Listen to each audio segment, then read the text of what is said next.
ओम शांति। अव्यक्त परिवार में आपका स्वागत है। आज है दिन 28।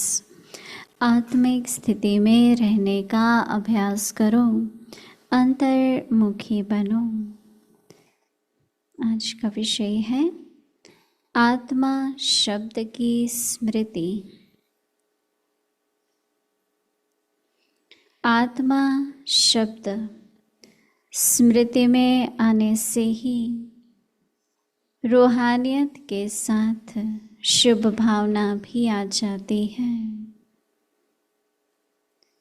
पवित्र दृष्टि हो जाती है।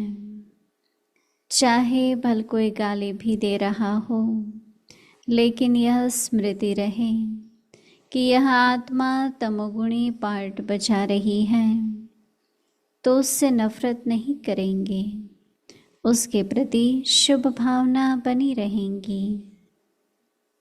अभी हम मोहिनी दीदी से सुनेंगे।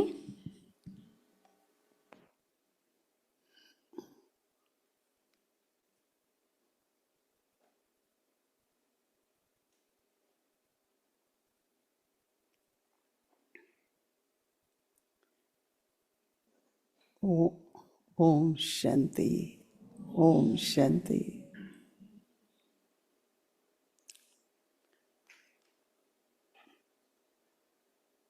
हर शब्द पर मनन चिंतन चलता है।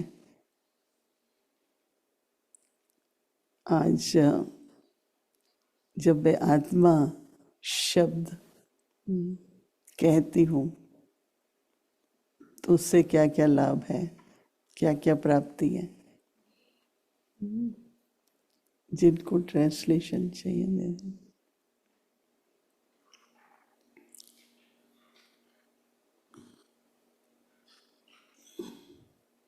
देखो, आत्मा भ्रिकुटी के बीच में है।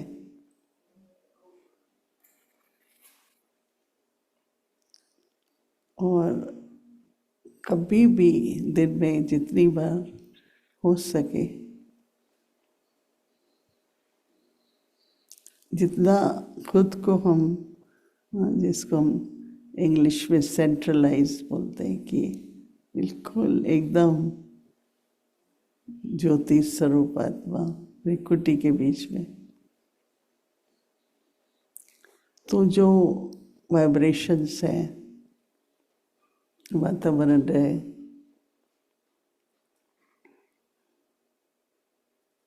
आपके प्रति किसी के संकल्प है, कुछ भी है, तो कभी लेफ्ट की तरफ आप देखेंगे, कभी राइट की तरफ, और उसके बाद कई तरह की समस्या आनी शुरू होती है। तो अगर हम एकाग्र होकर के मैं अजर अमर अविनाशी आत्मा हूँ, सिर्फ आत्मा हूँ, मैं अजर हूँ, अमर हूँ, अविनाशी हूँ, ज्योति स्वरूप हूँ, बिंदु रूप हूँ। फिर आत्मा के जो अपने निजी गुण हैं उनके संकल्प करें। फिर किसकी संतान हो? परमात्मा की। तो वो जैसे एक नेचुरली आपको बाबा से न केवल संबंध का अनुभव होगा, परंतु प्राप्तियां भी सब होती हैं। तो बहुत ही अच्छा लगता है। तो आज है आत्मा शब्द की स्मृति। मैंने जब ये पढ़ा तो मुझे लगा कि अच्छा, मैं आत्मा हूँ, फिर क्या। तो हर एक संकल्प जो आत्मा के बारे में हम सोचते हैं, उसका अनुभव भी होता है, शक्ति भी है और प्राप्ति भी बहुत है। अनुभव क्या होता है कि जो कुछ देहभान, देह अभिमान से आत्मा के अंदर प्रभाव पड़ा है, वो सब जैसे कि दूर हो जाएगा। तो बहुत इस अभ्यास की ज़रूरत भी है और बाबा ने कहा है कि ये मास पूरा होने वाला है कि अंतर्मुखता का गुण भी स्वाभाविक आ जाएगा। तो इसलिए है आत्मा शब्द की स्मृति। आत्मा शब्द स्मृति में आने से ही रूहानियत के साथ साथ शुभ भावना भी आ जाती है।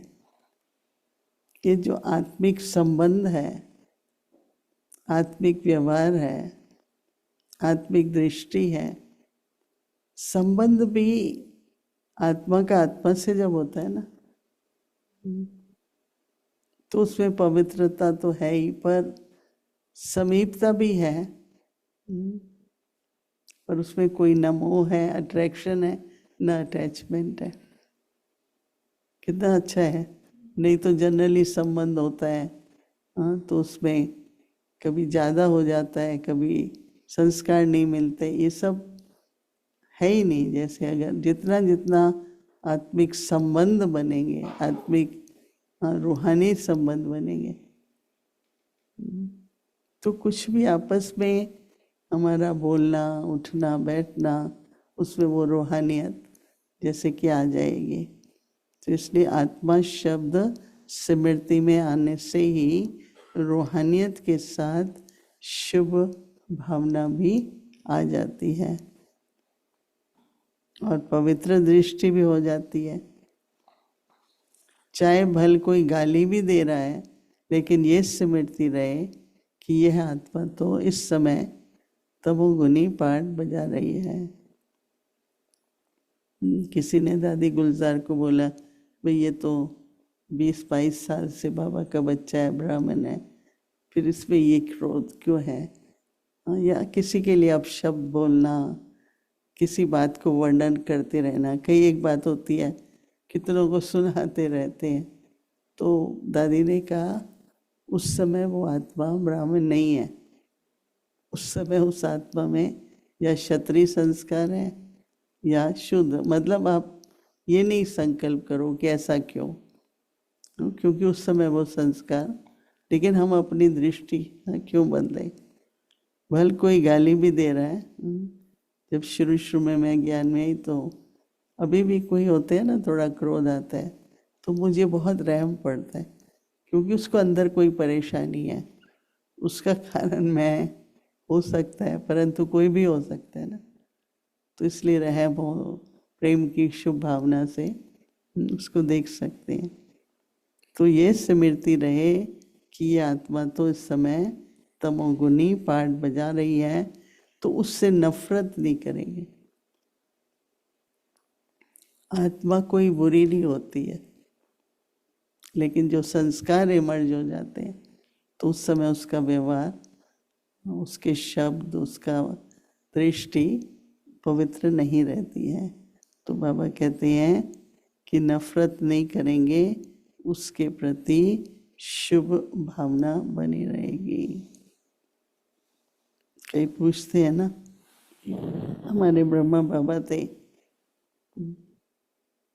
तो बाबा कहता था ना, कई कलंकीधर तो बनना पड़ता है। कईयों को अच्छा लगता है किसी दूसरे के ऊपर दोष डालना या उसके प्रति कोई वातावरण बनाना।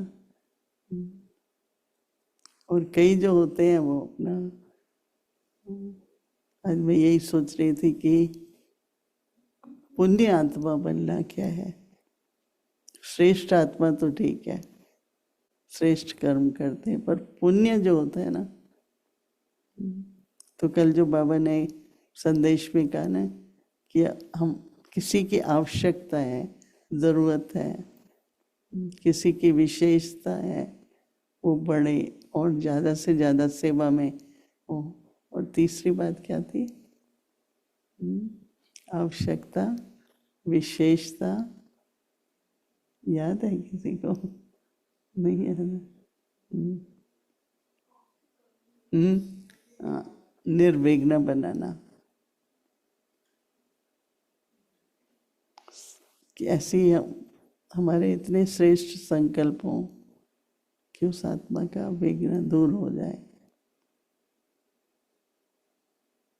तो इसलिए ये होमवर्क हमको 24 घंटे के लिए बाबा की तरफ से मिला है। तो अभ्यास करो, अनुभव करो, मनन चिंतन करो तो अच्छा लगेगा।